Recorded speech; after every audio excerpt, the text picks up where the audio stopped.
Hello friends, मैं advocate Himani Sharma. आज हम डिस्कस करेंगे एक इम्पोर्टेंट केस जो कि महिलाओं की सुरक्षा और वर्क प्लेस पर उनकी सेफ्टी की बात करता है, उनके राइट्स की बात करता है, जिसका नाम है Vishakha and others versus state of Rajasthan and others, AIR 1997 supreme court. इसे sexual harassment of work place and Vishakha guidelines के नाम से भी जाना जाता है। भारत के कानूनी इतिहास में विशाखा गाइडलाइंस एक बड़ा चर्चित नाम है। बात राजस्थान राज्य की है, जहां दुष्कर्म की बेहद दर्दनाक वारदात ने संसद से लेकर देश के शीर्ष अदालत को सोचने पर मजबूर कर दिया था। कार्यस्थल पर होने वाले यौन उत्पीड़न के खिलाफ 13 अगस्त सन 1997 में सुप्रीम कोर्ट ने कुछ निर्देश जारी किए थे।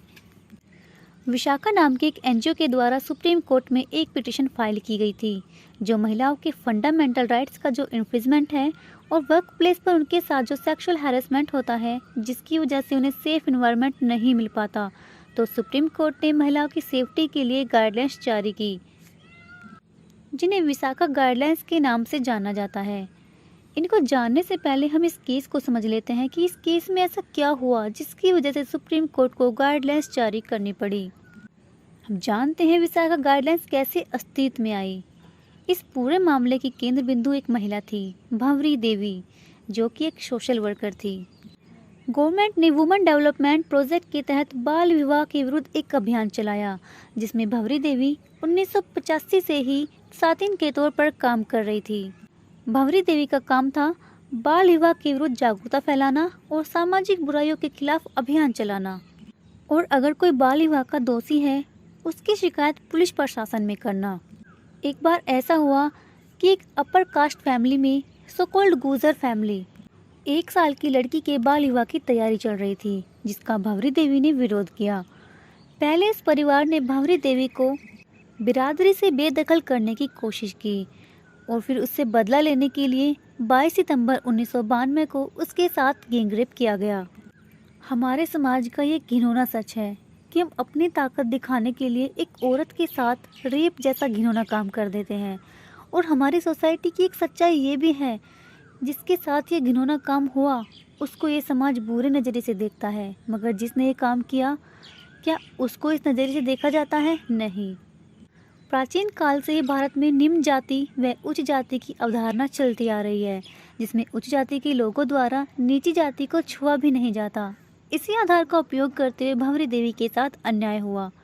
जब वो कंप्लेंट कराने पुलिस स्टेशन गई तो वहाँ भी उनके साथ बुरा व्यवहार किया गया, उनको कोऑपरेट नहीं किया गया। कहा गया कि एक अपर कास्ट का व्यक्ति एक लोअर कास्ट की महिला के साथ रेप जैसा काम नहीं कर सकता। जैसे तैसे भंवरी देवी का केस सेशन कोर्ट में पहुंचा। 1995 में सेशन कोर्ट का जजमेंट आया और गैंग रेप के 5 दोषियों को बरी कर दिया गया। उनका केस राजस्थान हाई कोर्ट में पहुंचा। अब प्रॉब्लम ये रही कि भंवरी देवी आज लगभग 56 साल की हो चुकी हैं, लेकिन उनको आज तक जस्टिस नहीं मिल सका। मगर देश की बाकी वुमेन्स को एक लॉ जरूर मिल गया। अब ये इशू सिर्फ गैंगरेप का नहीं रह चुका था, यहाँ पर महिलाओं की सेफ्टी की बात उठने लगी थी। विशाखा नाम का एक NGO भंवरी देवी के समर्थन में खड़ा हुआ। ये NGO महिलाओं की शिक्षा व शोध पर काम करता था। क्योंकि गैंगरेप वर्क प्लेस पर हुआ, इसलिए उस वक्त सोशल मीडिया, न्यूज़पेपर पर women safety at work place बहुत ही हाईलाइट हो गया। इसी क्रम में विशाखा NGO के द्वारा सुप्रीम कोर्ट में अंडर आर्टिकल 32 एक रिट पिटीशन फाइल किया गया। क्योंकि अब तक ऐसा कोई स्पेसिफिक लॉ नहीं था जो कि इस तरह के इशू को डील कर सके, इसलिए ये PIL फाइल की गई। NGO एक्टिविस्ट ने इसका नाम रखा विशाखा। विशाखा के नाम पर ही ये पिटीशन फाइल की गई, जिसमें कोर्ट से डिमांड की गई कि इस तरह की गाइडलाइंस जारी की जाएं जिससे sexual harassment at work place को रोका जा सके। कोर्ट में इसके लिए जो आर्गुमेंट्स हुए वो ये थे कि अगर एक फीमेल वर्क प्लेस पर काम कर रही है और उसके साथ सेक्सुअल हैरेसमेंट हो रहा है, तो अंडर आर्टिकल 14 उसका राइट टू इक्वलिटी इन्फ्रिंज हो रहा है, और सेक्स के आधार पर डिस्क्रिमिनेशन किया जा रहा है, तो आर्टिकल 15 का भी वॉयलेशन हो रहा है। Article 19 sub clause 1 G, freedom of trade, commerce and business का भी इन्फ्रिंज हो रहा है। कोर्ट ने यह भी माना कि कहीं ना कहीं article 21 right to life and personal liberty भी वोलेंट हो रहा है। ये सभी आर्गूमेंट्स कोर्ट के समक्ष पेश किए गए। विशाखा गाइडलाइंस एक सेट ऑफ रूल है जो बताता है कि वर्क प्लेस पर वुमेन्स के साथ कैसा ट्रीटमेंट होगा। यहाँ पर कोर्ट ने कहा कि सेफ वर्किंग इन्वायरमेंट वुमेन के लिए ज़रूरी है। कोर्ट ने हेल्प दिया कि जिस ऑर्गेनाइजेशन में फीमेल काम कर रही हैं, चाहे वो गवर्नमेंट ऑर्गेनाइजेशन हो या प्राइवेट, वहाँ के एम्प्लॉय व उस कंपनी की ड्यूटी है कि फ़ीमेल को सेफ वर्क प्लेस प्रोवाइड करना। कोर्ट ने माना कि gender equality and right to life and liberty violate हो रही है, तो आर्टिकल 14, 15 एंड 21 ये तीनों ही वोलेंट हो रहे हैं। साथ ही कोर्ट ने कहा कि आर्टिकल 19 सब क्लॉज 1 जी, अगर सेक्सुअल हैरेसमेंट के कारण इसका यूज़ नहीं किया जा रहा तो यह उसका भी वॉयलेशन है। कोर्ट ने एक क्लियर सेट ऑफ गाइडलाइंस जारी की जिसे हम कहते हैं फीचर्स ऑफ विशाखा गाइडलाइंस। सबसे पहले कोर्ट ने यहाँ पर वर्ड सेक्सुअल हैरेसमेंट यौन उत्पीड़न को डिफाइन किया।